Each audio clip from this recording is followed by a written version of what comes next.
اور دکان وغیرہ نزدیک ہونے کا فائدہ بھی، اور ہر وقت لوگوں کے آنے جانے کی وجہ سے کسی سیکورٹی کا خطرہ بھی نہیں۔ انہی لڑکیوں کو ہزار مشکلات سامنے آئیں، وہ جھیلتی گئی، اور آخر میں چند مہینوں اندر نمرتا کی لاش مل گئی۔ نمرتا جو ایک سوشل ورکر کا درجہ رکھتی تھی، وہ نمرتا جو آج صبح کلاس اٹینڈ کرنے بھی گئی، وہی نمرتا جو دوستوں کے مطابق چند گھنٹے پہلے ان سے ٹیکسٹ میسیجز بھی کرتی رہی۔ وہ نمرتا اپنے کمرے میں سرد لاش کی صورت میں پائی گئی۔ کہا جا رہا ہے کہ اس کا کمرہ انٹرلاک کے ذریعے بند ہوتا تھا، جو بند پایا گیا۔ اس کے گلے میں ایک رسی پائی گئی، لیکن لاش نیچے گری پڑی تھی۔ اس کے عزیز و اقربا اسے قتل کہہ رہے ہیں۔ کہنے کے مطابق اس کے جسم پہ چند کٹس بھی ہیں، کٹس کی تصدیق نہیں۔ رسی اتنی چھوٹی کہ شاید پنکھے کو نہ پہنچے۔ اس کے چند دوستوں سے ابھی تک انویسٹیگیشن جاری ہے۔ اس کے والدین اس کی فارنزک خود کروانا چاہتے ہیں، وہ کہہ کے ایک آزاد انویسٹیگیشن کی ڈیمانڈ کر رہے ہیں۔ انویسٹیگیشن سے ملنے والے کچھ انکشافات: نمرتا اپنے دوست مہران ابنو سے شادی کی خواہشمند تھی۔ دونوں کے درمیان دوستانہ تعلقات بھی تھے، لیکن چند ماہ پہلے مہران ابڑو نے شادی سے انکار کر دیا تھا، اور یہ جواز پیش کیا تھا کہ دونوں کے بیچ اسٹیٹس کا ایک بہت بڑا فرق ہے، مذہب تبدیل کرنا بھی ممکن نہیں۔ مہران ابڑوں کے اس انکار کے بعد سے ہی نمرتا شدید تناؤ کا شکار ہو گئی تھی۔ نمرتا بی ڈی ایس کے فائنل ایئر کی طالبہ نہایت ملنسار اور خوش رہنے والی لڑکی تھی۔ نمرتا تعلیم کے علاوہ سماجی سرگرمیوں میں بھی انتہائی فعال تھی، لیکن وہ پچھلے کچھ ماہ سے کافی پریشان تھی۔ اس پریشانی کا تذکرہ نمرتا کالج کے ہر دل عزیز ایک ہندو پروفیسر سے بھی کیا۔ پروفیسر نے نمرتا کو مشورہ دیا کہ وہ جم جائے، ورزش اور یوگا کی مشقیں کرے، جس سے اس کے ڈپریشن میں کچھ کمی ہو سکتی ہے۔ نمرتا کی دوستی اسی کالج کے دو لڑکوں کے سے تھی، جس میں سے ایک طالب علم مہران ابڑو نمرتا کے کافی قریب تھا۔ نمرتا کا تعلق ایک امیر گھرانے سے تھا، جبکہ مہران ابڑو ایک متوسط طبقے سے تعلق رکھتا تھا۔ ذہین اور ملنسار نمرتا کا اکثر و بیشتر مہران ابڑو کے گھر پر بھی آنا جانا تھا، اور بعض اوقات تو 3-4 دن قیام بھی معمول تھا۔ مہران ابڑو نمرتا کا ATM کارڈ تک بھی استعمال کرتا رہا ہے۔ نمرتا کے ہاسٹل میں اس کے ساتھ 2 رومٹس بھی رہتی تھی۔ واقعے کے رات وہ تقریباً 12 سے 1 کے درمیان سو گئی تھی۔ صبح 6 بجے کے قریب دونوں سہیلیاں مندر جانے کے بعد اپنی کلاس میں چلی گئی۔ دوپہر 2 بجے جب دونوں لڑکیاں واپس کمرے میں آئی تو کمرہ اندر سے لاک تھا۔ 12 دستک کے باوجود دروازہ نہ کھلنے پر اندر جھانکا تو لائٹ آن تھی۔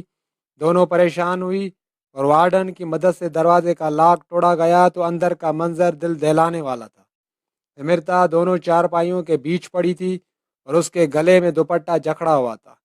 دونوں سہیلیوں نے گلے سے دوپٹے کو آزاد کرنے کی بہت کوشش کی، لیکن وہ کامیاب نہ ہو سکی۔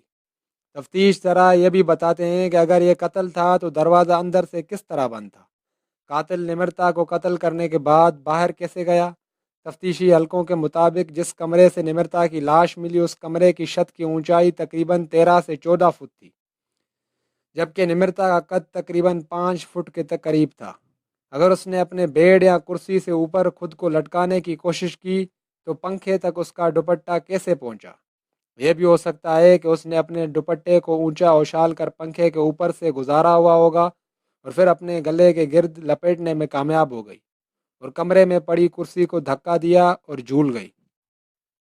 ایک اور بات یہ بھی سامنے آئی ہے کہ لڑکیوں کی ہاسٹل میں مرد حضرات میز سنبھالتے تھے، اور وہی ان کو کھانا مہیا کرتے تھے۔ کبھی کبھی روم سروس بھی دیتے تھے، یعنی ان کا آنا جانا رومز میں ہوتا تھا، خاص کر کے ہاسٹل شفٹنگ سے پہلے۔ یونیورسٹی حکام کو چاہیے کہ لڑکیوں کو فیمیل میس اسٹاف مہیا کر کے دیں، تاکہ وہ آرام سے اور پردے میں بنا کسی مردوں کے مداخلت کے اپنے کاموں کو انجام دے سکیں۔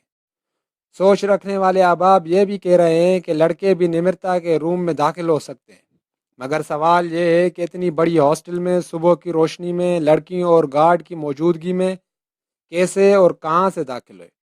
اور ہاسٹل کے اندر کی مدد کے بغیر لڑکے داخل بھی نہیں ہو سکتے، اور لڑکوں کو الاؤڈ بھی نہیں ہے، تو یہ ساری حقیقت کیسے پیش آئی؟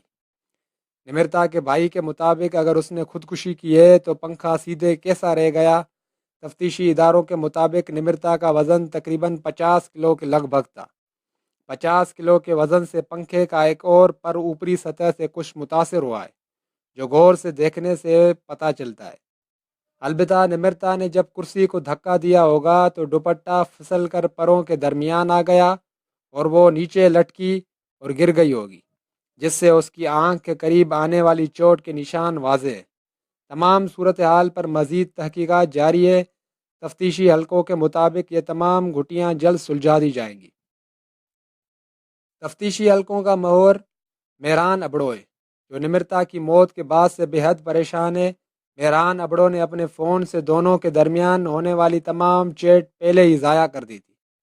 مہران ابڑو کو پولیس نے حفاظتی تحویل میں لے لیا ہے۔ تفتیش کرنے والے کہتے ہیں کہ نمرتا آئی فون استعمال کرتی تھی۔ جدید ماڈل ہونے کی وجہ سے فون انلاک کیے جانے میں مشکلات پیش آ رہی ہیں۔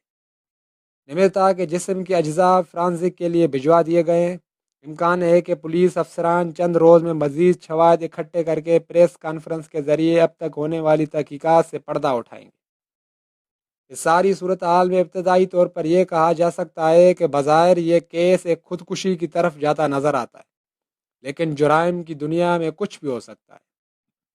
اور سنا ہے کہ ایس ایس پی مسعود بنگش کو اس کیس سے علیحدہ کیا گیا ہے، جس سے کیس اثر انداز ہو سکتا ہے۔ سندھ گورنمنٹ اور دیگر متعلقہ ادارے اس کو ٹیسٹ کیس کی طرح لیں۔ شفاف تحقیقات کر کے مجرموں کو سامنے لا کر عبرتناک سزا دی جائے۔ اگر اس پر خاموشی چھا گئی تو آج نمرتا ہے، کل ہماری بہن بیٹی بھی ہو سکتی ہے۔ ظلم ہوا ہے اور اس پر خاموش نہیں رہنا چاہیے۔ کتنے خواب سجا کر آئی ہوگی، کتنے ارمان سینے میں لیے ہوں گے، سب کا گلا گھونٹ دیا گیا۔ یہ نمرتا کیس کا پہلا حصہ ہے، دوسرے حصہ انشاءاللہ جلد آئے گا۔ تب تک کے لیے stay tuned to Jagan thoughts. اگر آپ کو ہماری ریسرچ پسند آئی ہے تو پلیز اس چینل جگن تھاٹس کو سبسکرائب کریں اور بیل آئیکن کو دبانا نہ بھولیں، تاکہ آپ کو ہماری ہر نیو انفارمیشن ویڈیو کی نوٹیفیکیشن ملتی رہے۔ جزاک اللہ۔ اللہ حافظ۔